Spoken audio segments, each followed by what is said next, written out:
Welcome to the Lara Jane Layton Show. This podcast is for you, the person who keeps putting others first. Your self-talk has held you back. You no longer need to take a second seat. Let's explore ways to overcome self-doubt. You can silence that inner bully voice and achieve your full potential. Here's your host, Lara Jane.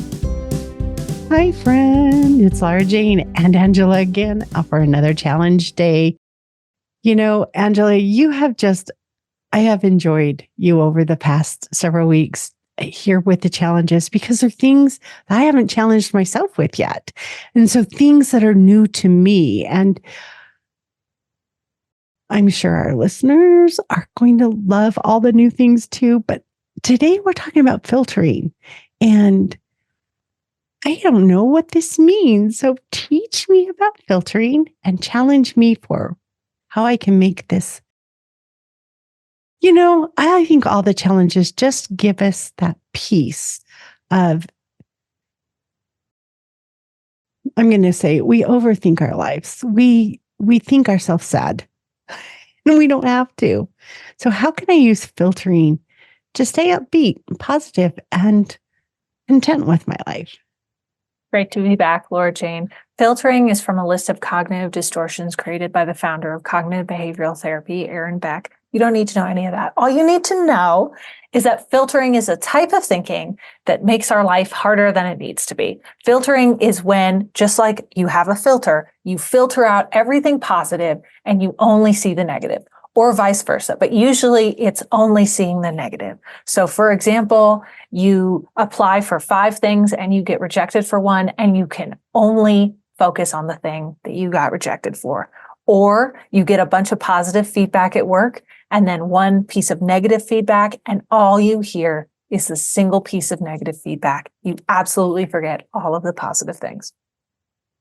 Oh, man. You know, I've talked about this a lot in things from early childhood that I still filter things through. You know, you talk too much. You do this too much. You know, things that you heard. And like I'll be talking in a meeting and then go, not my turn anymore because I talk too much. Which nobody else ever said other than my dad back when I was maybe 4. But I know. I see now that we've done so many challenges, I'm like, which one are you using when you say, I bet no one wants to hear me talk? Oh, you've heard it.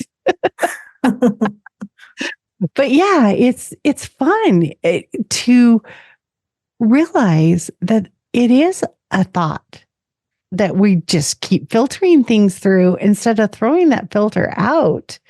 So how do I throw out the filter and make a change? 2 steps. First, you have to be extremely nice to yourself. If you're mean and you beat yourself up, it'll just make you not want to think about it. So you need to be nice, say, I'm filtering, and that's okay. And then you need to recognize, step number 2, this is a feeling, not a fact. You are not literally a failure because you got one piece of negative feedback. That's a feeling. You feel like you are a failure. You are not actually a failure. Does that make sense? Absolutely. You know, and I think, those negative reviews, you see them online. Oh, yeah. They're the ones I jump to when I'm looking for a product or something.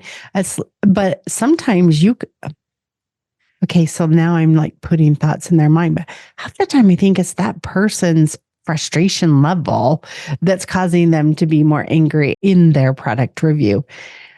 And my life review happens every day. And my filters that I created years and years ago are still in place. So I need to say, filter, you were here for a good reason at one time. You are no longer needed. It's okay to be me and to do the things I want to do and express the things I need to express and not feel guilty. And you know what? Yeah. It's okay to get negative reviews, and it's okay to do things wrong and not be perfect. That's totally okay. I agree. And I think having feedback that feels not quite so soft and loving and fun actually is what keeps me strong and moving forward. You know, those are the things that like, okay, is this something true? Can I use it Or is it something that was somebody else's issue? And improve or stay strong. You can do either. Any last minute thoughts on filtering? No, I love this one. Good luck with this challenge, listeners. This is a tough one. It's a fun one. And I think the biggest challenge is going to be recognizing it. And so if you don't change it this week at all, recognize it and identify this is one of my filters.